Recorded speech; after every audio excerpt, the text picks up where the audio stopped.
Hello every one, പുതിയൊരു വീഡിയോയിലേക്ക് എല്ലാവർക്കും സ്വാഗതം. ഇന്നത്തെ വീഡിയോയിൽ ഒരു ഷോപ്പിങ്ങും നമ്മൾ പോയി വന്നിട്ട് സാധനങ്ങളൊക്കെ ഫ്രിഡ്ജിൽ എങ്ങനെ കേടുകൂടാതെ എടുത്തു വെക്കുന്നു എന്നുള്ളതിൻ്റെ ഒരു വീഡിയോ ഒക്കെയാണ് ചെയ്യുന്നത്. അപ്പോൾ എൻ്റെ വീഡിയോ മുഴുവനായിട്ട് കാണുക, കണ്ടിഷ്ടാവുകയാണെങ്കിൽ ലൈക്ക് ചെയ്യുക, സബ്സ്ക്രൈബ് ചെയ്യാതെയാണ് കാണുന്നതെങ്കിൽ ഒന്ന് സബ്സ്ക്രൈബ് ചെയ്യണേ. ഇന്നത്തെ ദിവസം ഞാൻ മോന് പനിയായതുകൊണ്ട് അവനെ ഹോസ്പിറ്റലിലൊക്കെ കാണിച്ചതിന് ശേഷം ഒന്ന് നെസ്റ്റോയിൽ വന്നതാണ്. കുറച്ച് മീനും പച്ചക്കറികളും അങ്ങനെയുള്ള സാധനങ്ങളൊക്കെ വാങ്ങാനുണ്ട്. അപ്പോൾ അതിന് വേണ്ടിയിട്ട് ഇങ്ങോട്ട് വന്നതാണ്. അപ്പോൾ നോക്കിയപ്പോൾ എന്നുള്ള അത്ര മീനൊന്നുമില്ല, എന്നാലും ഉണ്ട്, കുഴപ്പമില്ല. ഇവിടെ ഉച്ച കഴിഞ്ഞിട്ടാണ് കേട്ടോ മീൻ വരിക. പക്ഷേ നല്ല ഫ്രഷ് മീനായിരിക്കും കേട്ടോ നമുക്ക് കിട്ടുന്നത്. അതുകൊണ്ട് തന്നെ ഞാൻ അധികം ഇവിടെ തന്നെയാണ് കേട്ടോ വാങ്ങുമ്പോൾ ഒന്നോ രണ്ടോ സൈസ് വാങ്ങിയിട്ട് അങ്ങനെ അങ്ങ് പോകലാണ്. പിന്നെ അത് തീരുമ്പോൾ പിന്നെ നമ്മൾ അതിൻ്റെ ഇടയിൽ ചിക്കനോ ബീഫോ അങ്ങനെയൊക്കെ വാങ്ങുമല്ലോ. പിന്നെ അതിൻ്റെ ഇടയിൽ നമ്മൾ പച്ചക്കറി കഴിക്കും. അങ്ങനെയൊക്കെ ആകുമ്പോൾ അങ്ങനെ അങ്ങ് നീണ്ടു പോകുന്നതാണ്. മീൻ ഇടയ്ക്കിടയ്ക്കുള്ള ആ ഒരു ദിവസങ്ങളിൽ അങ്ങനെ കഴിക്കും. എന്നും മീനല്ല, അപ്പോൾ അങ്ങനെ മതിയല്ലോ വാങ്ങുന്നത്. പിന്നെ ഇതാ പച്ചക്കറീൻ്റെ സെക്ഷനിലേക്കൊക്കെയാണ് എത്തിയിട്ടുള്ളത്. നല്ല ഫ്രഷാണ് കേട്ടോ എല്ലാം. അപ്പോൾ അതൊക്കെ ഓരോന്നോരോന്ന് നോക്കിയിട്ട് അങ്ങനെ എടുക്കുകയാണ്. നമുക്ക് പാകത്തിനുള്ളത് ചിലപ്പം ചെറുതും വലുതുമായിട്ട് അങ്ങനെ നോക്കിയെടുക്കും ഞാൻ. എന്നാൽ നമുക്ക് ചിലപ്പോൾ ഒരു തക്കാളിയൊക്കെ ഇടേണ്ട ഒരു സംഭവം ഉണ്ടാകും. അപ്പോൾ നമ്മൾ വലിയ തന്നെ ഇടേണ്ടി വരുമല്ലോ. അപ്പം ചെറുതും വലുതുമായിട്ട് മിക്സ് ആയിട്ടാണ് കേട്ടോ ഞാൻ എടുക്കുക. അപ്പം വലിയുള്ളി ആയാലും ഒക്കെ അങ്ങനെയാണ് കേട്ടോ, ചെറുതും വലുതും നോക്കിയിട്ടെടുക്കും. നമ്മളൊരു പിന്നെ മുട്ട പൊരിക്കുന്നതൊക്കെ ആണെങ്കിൽ നമുക്ക് ചെറിയ ഉള്ളി മതിയല്ലോ. അപ്പോൾ പിന്നെ പകുതി മുറിച്ച് പിന്നെ പകുതി ഫ്രിഡ്ജിൽ വെച്ച് അങ്ങനെ ഇരിക്കും. അപ്പോൾ ഞാനത് ചെറിയ ഉള്ളി വലിയ ഉള്ളി അങ്ങനെ നോക്കിയിട്ടാണ് എടുക്കുക. പിന്നെ അതാ ഞാൻ മേലെ ഭാഗത്തേക്കാണ് പോകുന്നത്. നീനുവിന് എന്തോ സാധനങ്ങൾ വാങ്ങാനുണ്ടെന്ന് പറഞ്ഞിട്ട് അങ്ങോട്ട് പോയതാണ്. പിന്നെ അവിടെ നിന്ന് സാധനങ്ങളൊക്കെ തിരഞ്ഞെടുത്തതിന് ശേഷം അതാ ബില്ലിങ് സെക്ഷനിലേക്കാണ് കേട്ടോ എത്തിയിട്ടുള്ളത്. നല്ല തിരക്കാണ് അവിടെ. അപ്പോൾ നമ്മൾ ഓരോന്നും ബില്ലൊക്കെ ചെയ്തതിന് ശേഷം അവിടെ നിന്ന് ഇറങ്ങിയിട്ടുണ്ട്. പിന്നെ നമ്മൾ ഒരു ഓട്ടോയിൽ കയറ്റിയിട്ട് പോരാണ്. ഭയങ്കര മഴ പെയ്തിരുന്നു കേട്ടോ. നമ്മളെ റോഡൊന്നും കാണാത്ത രീതിയിൽ മഴ പെയ്തിരുന്നു. പിന്നെ പക്ഷേ നമ്മൾ നെസ്റ്റോന്ന് ഇറങ്ങിയതിന് ശേഷം മഴ പെയ്തിട്ടുണ്ടോ എന്ന് തോന്നിപ്പോവുക, അങ്ങനത്തെ രീതിയിലും ആയിട്ടുണ്ട്. അപ്പോൾ അവിടുന്ന് ഡ്രീം കേക്ക് വാങ്ങിയിരുന്നു കേട്ടോ. അപ്പോൾ അതൊക്കെ കഴിക്കുകയാണ്. പിന്നെ അതാ നമ്മളെ മുറ്റത്തുള്ള മാങ്ങ കുറച്ച് തല്ലി കൊഴിക്കേണ്ട അവസ്ഥയിലാണ്. കാരണം താഴെയുള്ളതൊക്കെ നമ്മൾ പറിച്ച് കഴിഞ്ഞ്, അപ്പം മേലുള്ളതൊക്കെ നമ്മളൊരു വടിയെടുത്തിട്ട് ഇങ്ങനെ തല്ലിക്കൊഴിക്കും. ഇതാണ് കേട്ടോ മാങ്ങൻ്റെ കേട്. കാരണം ഒരു കുറച്ച് അത്യാവശ്യം വലിപ്പമായി കഴിഞ്ഞാൽ ഇങ്ങനെ ആയിട്ട് വീണ് പോവും. അപ്പോൾ അതിൽ മുമ്പായിട്ട് നമ്മൾ ഇത് പഴുക്കൂല. അപ്പോൾ പിന്നെ അതിൻ്റെ മുമ്പായിട്ട് തന്നെ എല്ലാം പറിച്ചിട്ട് നമ്മൾ ഉപ്പിലിടുക, അച്ചാറിടുക, അങ്ങനെയുള്ള കാര്യങ്ങളൊക്കെയാണ് ചെയ്യാറ്. അപ്പോൾ ഞാൻ കുറച്ച് ഉപ്പിലിട്ട് വെക്കാമെന്ന് വിചാരിച്ചിട്ട് പറിച്ചതാണ്. അപ്പോൾ അതൊക്കെ ഒന്ന് കഴുകി തുടച്ചതിന് ശേഷം ഇങ്ങനെ അരിഞ്ഞെടുക്കുകയാണ്. അങ്ങനെ നമ്മൾ ചുരത്തിലും പിന്നെ വേറെ എവിടെയെങ്കിലും ഉപ്പിലിട്ട് വെച്ചതൊക്കെ ഇങ്ങനെ നീളത്ത് കാണലുണ്ടല്ലോ. അപ്പോൾ അങ്ങനെ ഇടാമെന്ന് വിചാരിച്ചപ്പോൾ ഇതിങ്ങനെ വണ്ടി കുറച്ചതുകൊണ്ട് ഇത് വലിയ അങ്ങനെ ആവുന്നില്ല കേട്ടോ. അപ്പോൾ ഞാൻ പിന്നെ അത് നടുവേ 2-3 കഷ്ണമാക്കിയിട്ട് അങ്ങനെയാണ് കേട്ടോ എടുത്തിട്ടുള്ളത്. അപ്പോൾ അതൊക്കെ കട്ട് ചെയ്തെടുക്കുകയാണ്. ഫത്തുകൊണ്ട് കേട്ടോ കൂടെ. അവൾക്ക് ഇങ്ങനെ മാങ്ങയൊക്കെ ഭയങ്കര ഇഷ്ടമാണ്. അവൾ ഉപ്പും മുളകും ഒക്കെ തേച്ച് അങ്ങനെയൊക്കെയാണ് കേട്ടോ അവൾ കഴിക്കുന്നത്. ഞാൻ കുറച്ച് ഉപ്പിലിട്ടിട്ട് കുപ്പിയിലിട്ട് വെച്ചാൽ പിന്നെ നമുക്ക് അച്ചാറാക്കേ ഇനിയിപ്പോൾ ഇങ്ങനെ ഉപ്പിലിട്ട് അങ്ങനെ കഴിക്കുക എന്ത് വേണമെങ്കിലും ചെയ്യാമല്ലോ.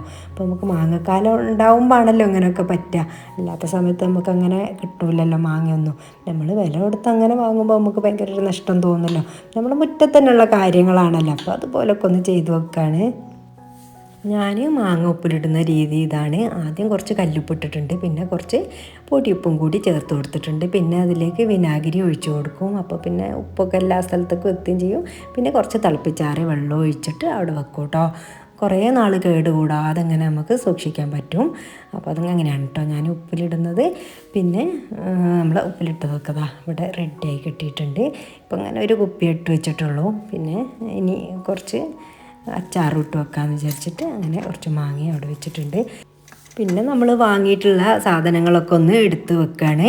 പച്ചക്കറികളും പിന്നെ പഴങ്ങളും എല്ലാം ഉണ്ട്. അപ്പോൾ അതൊക്കെ ഒന്ന് അതിൻ്റേതായിട്ടുള്ള സ്ഥലത്തേക്ക് എടുത്ത് വെക്കുകയാണെങ്കിൽ നല്ലൊരു വൃത്തിയിലിരിക്കുമല്ലോ. പിന്നെ അപ്പം എടുത്ത് വെച്ചാൽ നല്ല ഒരു സമാധാനമാണ്. കാരണം കൊണ്ടുവന്ന സാധനങ്ങളൊക്കെ ഇങ്ങനെ നല്ല ഫ്രഷ്നെസ്സോടെ തന്നെ എടുത്ത് വെക്കുമ്പോൾ ഒരു സന്തോഷമുള്ള കാര്യം തന്നെയാണല്ലോ. എന്നെ സംബന്ധിച്ചിടത്തോളം ഭയങ്കര ഒരു സന്തോഷമുള്ള കാര്യമാണ് കൊണ്ടുവന്ന സാധനങ്ങളൊക്കെ അപ്പം തന്നെ എടുത്ത് വെക്കുന്നത്. അപ്പോൾ ഫ്രൂട്ട്സും സാധനങ്ങളും സാധനങ്ങളൊക്കെ ഇങ്ങനെ ഒരുക്കി വെക്കുന്നത് കാണാൻ തന്നെ ഒരു ഭംഗിയാണല്ലോ. അപ്പോൾ അതാ ഒരു ബൗളിലേക്ക് ഇട്ട് വെച്ചിട്ടുണ്ട്. മാങ്ങയും ആപ്പിളും മുസമ്പി അങ്ങനെയാണ് കേട്ടോ വാങ്ങിയിട്ടുള്ളത്. പിന്നെ ഞാൻ പച്ചക്കറികളൊക്കെയാണ് എടുത്ത് വെക്കുന്നത്. പച്ചക്കറികളൊക്കെ ഞാൻ ഫ്രിഡ്ജിൽ തന്നെയാണ് വെക്കുന്നത്. അപ്പോൾ ഒരു പാത്രത്തിലിട്ടിട്ട് ഇങ്ങനെ തക്കാളിയൊക്കെ അങ്ങനെ വെക്കും.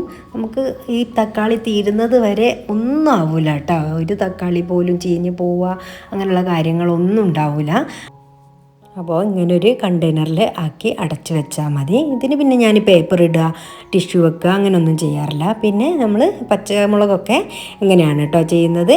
പച്ചമുളക് ഓരോന്നും എടുത്തിട്ട് അതിൻ്റെ മുട്ടൊക്കെ കളഞ്ഞതിന് ശേഷമാണ് ഞാൻ കണ്ടെയ്നറിലേക്ക് ഇട്ട് കൊടുക്കുക. മാസങ്ങളോളം കേടുകൂടാതിരിക്കും കേട്ടോ ഇങ്ങനെ ഇട്ട് വെച്ച് കഴിഞ്ഞാൽ. പിന്നെ ഇതിൻ്റെ മേലെ നമ്മളൊരു ടിഷ്യോ ഒരു പേപ്പറോ എന്തെങ്കിലും ഒന്ന് വെച്ച് കൊടുത്താൽ മാത്രം മതി. പിന്നെ നമ്മൾ ആ ഒരു വെള്ളത്തിൻ്റെ ആ ഒരു അംശം അതിലേക്ക് എത്താതിരിക്കാൻ വേണ്ടിയിട്ടാണ്. വെള്ളം ആവുമ്പോഴാണല്ലോ ഇത് ചീഞ്ഞ് പോകുന്നത്. അപ്പോൾ അതിനാണ് പേപ്പറോ ടിഷ്യോ അങ്ങനെ എന്തെങ്കിലുമൊക്കെ നമ്മൾ വെച്ച് കൊടുക്കുന്നത്. അപ്പോൾ അതാ ഞാനിങ്ങനെ ഒരു പേപ്പർ എടുത്തിട്ട് മടക്കിയിട്ട് അതിൻ്റെ മേലെ ഇങ്ങനെ വെച്ച് കൊടുക്കും. പിന്നെ ആ ഒരു ആവി ഇറങ്ങിയിട്ടുള്ള ആ ഒരു വെള്ളം ഉണ്ടാവുമല്ലോ, അത് ഉണ്ടാവില്ല. അപ്പോൾ അതിന് വേണ്ടിയിട്ട് ഞാനിങ്ങനെ ഒരു കണ്ടെയ്നറിലാക്കിയിട്ട് അതും വെച്ച് കൊടുത്തിട്ടുണ്ട്. പിന്നെ നമ്മൾ അടുത്തതായിട്ട് വെളുത്തുള്ളി തൊലി കളഞ്ഞ് വെച്ചിട്ടുണ്ടായിരുന്നു. അപ്പോൾ അതും അതുപോലെ തന്നെ മേലെ എന്തെങ്കിലും ടിഷ്യൂ പേപ്പറോ അല്ലെങ്കിൽ ഒരു പേപ്പറോ ഇങ്ങനെ വെച്ച് കൊടുത്താൽ മതി. എന്നാൽ അതും കുറേ നാൾ നമുക്ക് കേടുകൂടാതെ വെക്കാൻ പറ്റുന്നതാണ്. അപ്പോൾ അത് നമ്മൾ ഫ്രിഡ്ജിലേക്ക് വെച്ച് കൊടുക്കാം. പിന്നെ നമ്മൾ അടുത്തതായിട്ട് മല്ലിയില എങ്ങനെയാണ് സൂക്ഷിക്കാൻ പറ്റണതെന്ന് വെച്ചാൽ, ഇങ്ങനെ മല്ലിയില വാങ്ങി കൊണ്ടുവരുമ്പോൾ തന്നെ അതിൻ്റെ വേരൊക്കെ ഒന്ന് കട്ട് ചെയ്തെടുക്കുക. അതിന് ശേഷം താഴെ ഒരു പേപ്പർ വിരിക്കുക ആ ഒരു കണ്ടെയ്നറിൽ. പിന്നെ നമ്മൾ മല്ലിയില വെച്ച് കൊടുക്കുക. പിന്നെ മേലെയും 1-2 ഷീറ്റ് പേപ്പർ നല്ല കട്ടിയിൽ തന്നെ വെച്ച് കൊടുക്കുക. നമുക്ക് ഒരു മാസമൊക്കെ ഫ്രഷ്നെസ്സോടെ തന്നെ നമ്മളെ മല്ലിച്ചപ്പ് ഇങ്ങനെ കിട്ടുന്നതാണ് കേട്ടോ. അപ്പോൾ ഈ ഒരു കണ്ടെയ്നറിലാക്കിയിട്ട് വെക്കുകയാണെങ്കിൽ, പിന്നെ എടുക്കുന്ന സമയത്ത് നമ്മൾ ഈ മൂടിയിലുള്ള ആ ഒരു വെള്ളമൊക്കെ ഒന്ന് തുടച്ച് കളഞ്ഞ് വെക്കുകയാണെങ്കിൽ നന്നായിരിക്കും. പിന്നെ നമ്മൾ മീനൊക്കെ ഞാനിങ്ങനെയാണ് കേട്ടോ സൂക്ഷിച്ച് വെക്കുക. ഇനിയിപ്പോൾ നമ്മൾ ഒരു ദിവസത്തൊക്കെ എടുക്കുന്നില്ല, 2-3 ദിവസത്തൊക്കെ ആണെങ്കിൽ 2-3 കണ്ടെയ്നറിലാക്കിയിട്ട് അങ്ങനെയാണ് വെക്കുന്നത്. ഇങ്ങനെ ഒരു കണ്ടെയ്നറിൽ മീനിട്ടതിന് ശേഷം അത് ഫുള്ളായിട്ട് വെള്ളം നിറച്ചിട്ട് അങ്ങ് വെക്കും. ഇതും കറക്റ്റ് ഈ പറഞ്ഞ മാതിരി മീനിൻ്റെ ടേസ്റ്റ് പോവാതെ നമുക്ക് എത്ര നാൾ വേണമെങ്കിലും സൂക്ഷിച്ച് വെക്കാവുന്നതാണ്. അപ്പോൾ അത് ഭയങ്കര ഒരു നല്ല കാര്യമായിട്ടാണ് കേട്ടോ എനിക്ക് തോന്നിയിട്ടുള്ളത്. കാരണം നമ്മളെപ്പോലെ എപ്പോഴും കടയിലേക്ക് പോവാത്ത ആൾക്കാരുണ്ടാവുമല്ലോ. അങ്ങനെയുള്ളവർക്കും നമ്മൾ പിന്നെ കോഴിക്കോട് അങ്ങനെയുള്ള ഭാഗത്തൊക്കെ പോയിട്ട് വരുമ്പോൾ കുറച്ച് കൂടുതൽ മീനൊക്കെ വാങ്ങിയിട്ട് വരികയാണെങ്കിൽ ഇങ്ങനെ തന്നെയാണ് കേട്ടോ ചെയ്യുന്നത്. കാരണം ഒരു ടേസ്റ്റും വ്യത്യാസം ഉണ്ടാവില്ല. കാരണം ചില സമയത്ത് നമ്മൾ മീനൊക്കെ വാങ്ങിക്കഴിഞ്ഞാൽ അതിൻ്റെ ടേസ്റ്റ് മാറിക്കഴിയുമ്പോൾ ഒരു കഴിക്കാൻ തന്നെ തോന്നില്ല. നമുക്ക് മീനിനോടൊക്കെ ഒരു വെറുത്ത അവസ്ഥ വരുമല്ലോ, ആ ഒരു അവസ്ഥ ഉണ്ടാവില്ല കേട്ടോ അങ്ങനെ വെക്കുകയാണെങ്കിൽ. പിന്നെ ഇതാ ഞാൻ ഫുഡൊക്കെ കഴിച്ച് കഴിഞ്ഞ് കിച്ചണൊക്കെ ക്ലീൻ ചെയ്ത് ഇതാ കിടക്കാൻ പോയിട്ടുണ്ട്. അപ്പോൾ ഇന്നത്തെ വിശേഷങ്ങൾ ഇത്രയൊക്കെയാണ്. എൻ്റെ വീഡിയോ കണ്ട് ഇഷ്ടമായിട്ടുണ്ടെങ്കിൽ ലൈക്ക് ചെയ്യുക, സബ്സ്ക്രൈബ് ചെയ്യാതെയാണ് കണ്ടതെങ്കിൽ ഒന്ന് സബ്സ്ക്രൈബ് ചെയ്ത് സപ്പോർട്ട് ചെയ്യാൻ മറക്കല്ലേ. നിങ്ങളുടെ വാല്യബിളായിട്ടുള്ള കമൻറ്റുകൾ എന്ത് തന്നെ ആയാലും ഒരു സ്മൈലി ആയിട്ടെങ്കിലും കമൻറ്റ് ബോക്സിൽ അറിയിക്കുക. നിങ്ങളുടെ ഫ്രണ്ട്സൊക്കെ ഒന്ന് ഷെയർ ചെയ്ത് കൊടുക്കുക. Thanks for watching. ബൈ.